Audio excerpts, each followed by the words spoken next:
Az RSTOP programnak a nagyon világos célja, hogy olyan mindennapi használati eszközöket, fogyasztási cikkeket juttasson el a legszegényebb gyermekes családoknak, amikben ők nélkülözést szenvednek. A karitatív munka az minden esetben azokra fókuszál, akik a legnagyobb bajban vannak, és nyilván, hogyha szegénységet tekintjük, vagy a nyomorban élő embereket tekintjük, akkor a legnagyobb bajban mindig a gyermekek vannak, hiszen az a nagyon fontos kérdés, hogy örökítik-e a nélkülözés kapcsán és a nélkülözések során a szüleiknek a sorsát, vagy ebből ők valamilyen módon kiszakíthatóak. A 300 települést a kormányzat választotta ki.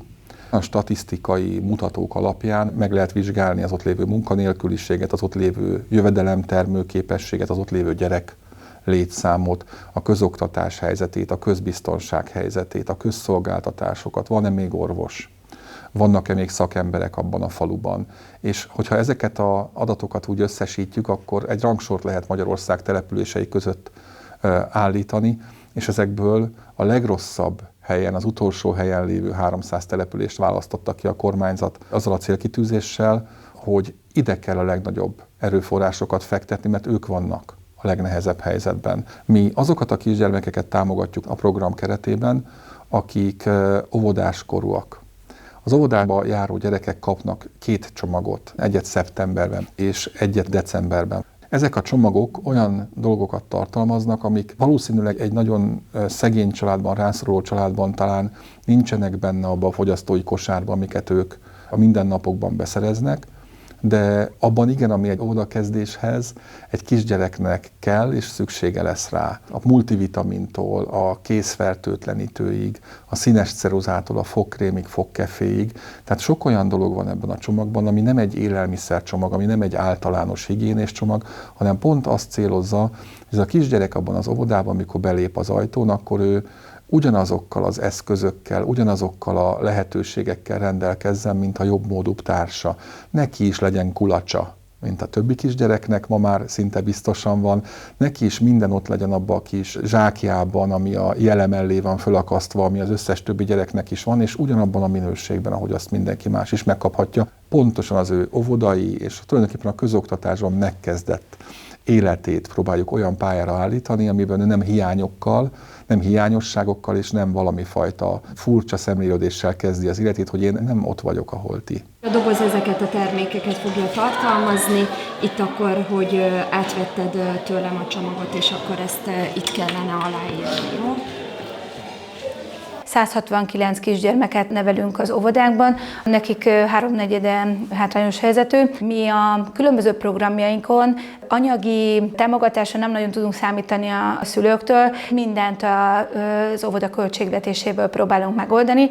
Egyébként a szülők maguk nagyon támogatóak, tehát az aktív tevékenységgel részt vesznek az óvoda életében, de azért jó, hogy időről időre itt segítséget kapnak, mert az alapvető dolgokat kapják meg, így a tisztálkodószereket, nem kell költeni, ők is egy picit itt az óvodára tudnak koncentrálni. Itt ez egy 50-60, akár 70 családot is érint, annyi család megkapta most a csomagot.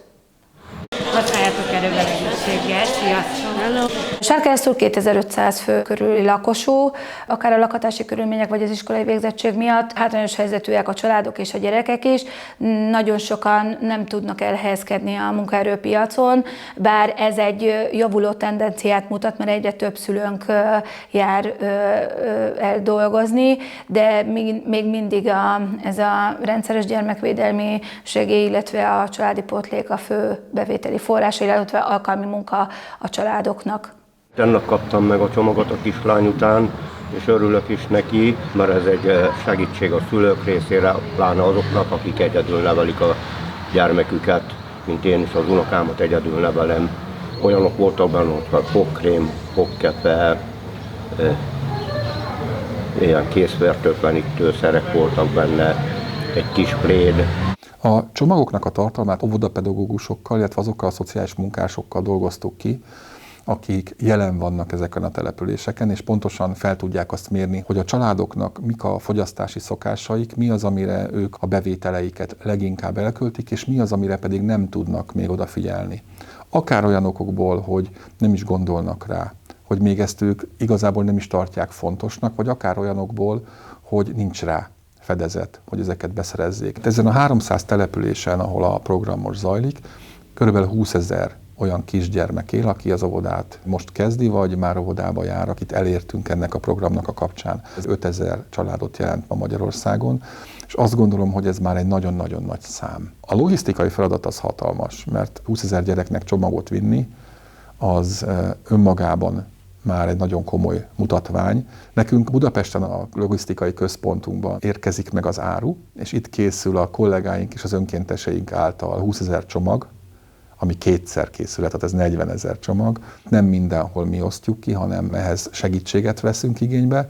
A partnereink segítséget, akik örömmel álltak a rendelkezésünkre. Alig várja, hogy kinyissuk. Alig várja, hogy kinyissuk.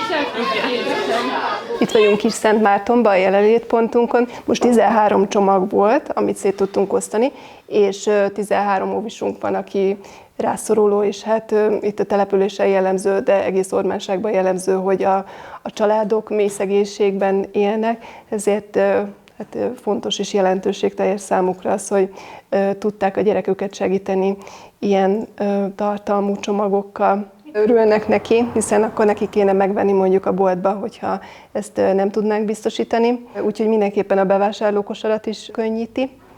Másfelől meg nem mindenhol alap az, hogy a higiénia az jelen lenne a családban. Úgyhogy pont előtte volt egy ilyen baba-mama klub foglalkozásunk, ahol ennek a fontosságát taglaltuk, és próbáltuk így a helyes szokásokat bevinni az ő mindennapjaikba. Most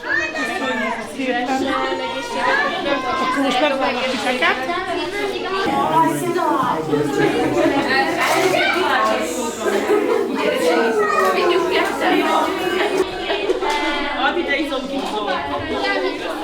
Nekünk azért az is fontos, hogy amikor az ember adományt ad, és egy családhoz eljuttat valamit, akkor a családot arra felkészítsük, meg kell érteniük, hogy miért kapják, mi a célja ennek az adománynak. Azt is meg kell értsék, és talán ezt a bizalmat föl kell építeni, hogy ez ne egy megalázó adomány legyen, hiszen ez nem egy alamizsna. Ez egy olyan ajándék kell legyen, aminek az ember örülni tud.